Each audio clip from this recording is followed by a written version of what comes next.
Chapter 52. Bruiser Brody, R.I.P.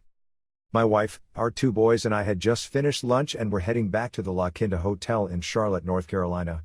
The La Quinta is where most of the wrestlers stayed while in the Charlotte area, because it was on the Parkway and 5 minutes from the airport. Paul Ellering, the Road Warriors, and Steve Williams were standing in front of the La Quinta, and as we approached, Paul said, "Have you heard what happened? Bruiser Brody was murdered in Puerto Rico." As soon as I heard that, I told my wife to take the boys up to the room. I was completely stunned, and needed time alone to process what I'd just heard. When I finally went up to the room, Jason and Chad were just sitting on the couch. They weren't talking or watching TV, they were just solemnly sitting there. I asked them where their mother was, and they said she was in the bedroom crying. As I went into our bedroom, there she was, crying. Between her sobs, she said to me, "You have to promise me right now that you will never ever go back to Puerto Rico, because what they did to Bruiser they will do to you." I assured her I would never go back, and then she asked me how Jason and Chad were taking it. I asked if they heard what Paul had said, and she thought so, but wasn't sure. My family and Bruiser's family were very close, and we visited each other often. When Bruiser's wife Barbara and their son Jeffrey would come to Dallas for TV tapings, we would all get together. My boys knew Bruiser since they were born, and they knew Jeffrey, who was born between them, very well. I knew this was not going to be easy on them. I went out into the living room of the suite, and my boys were still sitting there quietly. When I told them what happened, their first question was if Jeffrey was okay. I told them that Jeffrey didn't travel to Puerto Rico with his dad, but instead stayed at home with his mom. They then begged me not to go back to Puerto Rico, and said that they didn't want Abby to go back to Puerto Rico either. My family clearly didn't want me going back to Puerto Rico, and I'm sure that any wrestler with a wife and kids, when they heard what happened to Bruiser Brody, had the same feelings that my wife and children had. After I promised them I would never go back, Jason and Chad kept asking me about Jeffrey, and if he was going to be okay. That seemed to be their main concern, if Jeffrey was going to be okay. I wasn't in Puerto Rico that day, but I've heard 100 different versions of what happened. The actual story seems to be that Jose Gonzalez, the booker for World Wrestling Council, stabbed Bruiser Brody to death in the locker room. That makes sense, because the only way Jose Gonzalez could have killed Bruiser Brody was with a knife, because with fist and feet he wouldn't have had a chance. The real horrible shame of it all was that Jose committed an act that violent and that hideous, and no one got up to help. Brody was simply stabbed by a thug and then literally left to lay on the dressing room floor to die. Jose should have been prosecuted to the fullest extent of the law, and either executed or made to stay behind bars for the rest of his life. However, in life, unfortunately what should happen doesn't always happen, and his trial was just a big, sad state of affairs.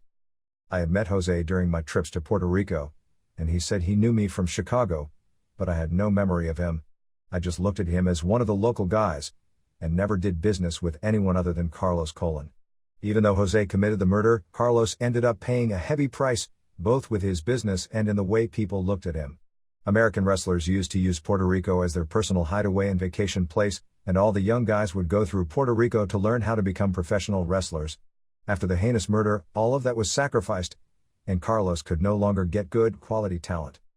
One thing that really aggravates me is when people make excuses for Jose Gonzalez, offering feeble reasons as to why he killed Bruiser Brody.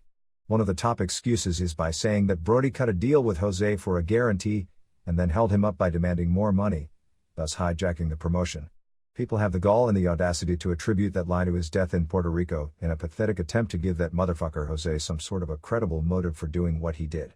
It's ridiculous and insulting that I even have to address this, but for the sake of Bruiser Brody's legacy, and for the millions of people who care about it, I feel compelled to set the record straight on how his deals worked. In an earlier chapter, I detailed how, while working for me in Texas, Bruiser Brody began taking bookings in other territories. During that time I was his manager, his booker, his agent, his advisor, and his friend, and he came to me for advice on a lot of things, especially money deals. For one of his very first outdates, he came to me saying that a certain promoter wanted to know what guarantee he wanted, and he then asked me what figure he should put out there. I cautioned him, "Bruce never asked for a guarantee. That is the kiss of death, and is simply a trap that he is trying to lead you into. Yes, in Japan and Australia you will get guarantees for your tours, but when dealing with any other promoter you should always ask for a minimum, because that way, as business gets better for them, it will get better for you, as well." I always worked like that, and that is exactly what I taught Bruiser Brody to do. Why should he go into a territory, help pop it, and not get paid? And from that day on, That was the way Bruiser Brody operated, and it became his standard way of doing business. So there is a big difference in agreeing to one deal and then suddenly changing your mind at the last second, which Brody never did, and quoting your minimum to a promoter, then asking for an increase when business goes up, which Brody surely did. However, Bruiser Brody wasn't unique in that regard, because any top guy worth his salt would have done the same. Yes, he was a hard guy to deal with when it came to money because he wanted what he had rightfully coming to him, but he never called any deal a guarantee, and he was never dishonorable in his negotiations. Sure, Brody might have ruffled some feathers in his time, but Jose Gonzalez was someone who came to that arena armed with a knife, intent on killing him. For anyone to even attempt to give him an out for committing that vicious act of murder really pisses me off. Bruiser was his own man and was the captain of his own ship. By 1988, if you were going to be anybody in wrestling, you had to be on the USA Network or WTBS, where you weren't considered a star. Bruiser had been on TBS maybe 4 times in his whole life, and he was never on USA, but he was a star from being on regional TV. Bruiser was a very smart guy, and used his regional image to his advantage, going to places like Southern Illinois, Fargo, North Dakota, or even a little town in Iowa to pick up $300 a shot, because he understood that they were towns that guys like Hulk Hogan and Dusty Rhodes wouldn't be caught dead in. Bruiser Brody was very unique in that regard. Like I mentioned in an earlier chapter, I would receive many phone calls from promoters complaining about things Bruiser Brody did while working for them, and I would often tell Brody that just because he was mad at the promoter it was no reason to take it out on the crowd, mess up the town, have a bad match, or go short. Even if it's a small house, the fans still got in their car, drove to the arena, and bought their tickets, and they deserved the same respect that he would give 20,000 fans, and by doing any different, he would just be screwing every guy in that territory over. Because now the town will go back to being worse than it was before he got there. Brody understood that, and did his best to live by that. So whenever I hear people say bad things about Bruiser Brody, I just think to myself, that's not the Bruiser Brody I knew. He must have not liked you if he ever treated you badly in any way. Yes, he slapped a few guys around and could have a bad day for weeks, but he wasn't that way unless someone made him that way. I met him in 1976, traveled with him all over the world, and in all our years together, there was never a crossword between us, ever. He was a wonderful, complex, brilliant man who enjoyed Gothic art almost as much as his tuna, pork and beans. Bruiser Brody was such an important part of my career, and he helped me in ways you can't imagine. When I heard he died, I just wanted to go away for a while and deal with it, but I couldn't. Professional wrestlers at times like this seem to go on autopilot. Once Brody's death actually sunk in, I was mad, hurt, angry, and everything else you could possibly imagine. Bruiser Brody was my buddy for 12 years. When he worked in Dallas and wanted to stay at my home, he was always welcome. When I was in San Antonio or Austin, his gorgeous house in Bernie, beautifully furnished with antiques, was my house. My heart also ached for his wife, Barbara, and their son, Jeffrey.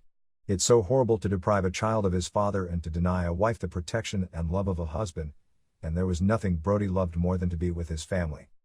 I couldn't bring myself to go to Bruiser Brody's funeral.